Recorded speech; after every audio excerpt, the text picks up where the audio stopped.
Izao vao tsapako aky ireo iry firinao. Izao vao eniko marary ao am-poko ao. Fony anao mba nitaraina diko tsy eno akory, fa tena leonao nangina tsy niteny intsony.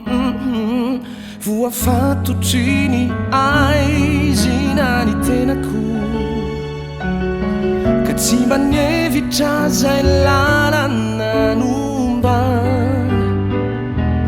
Ny omalaky tsy verina intsony, ny anio azy fifarana indray.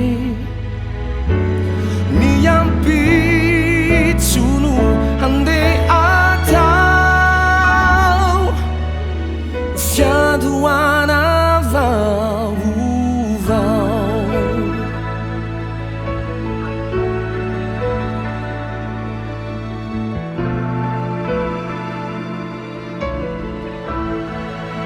Oh, zay vao tsapako aky ireo fahorinao. Izao vao fantatro aky fa nijaly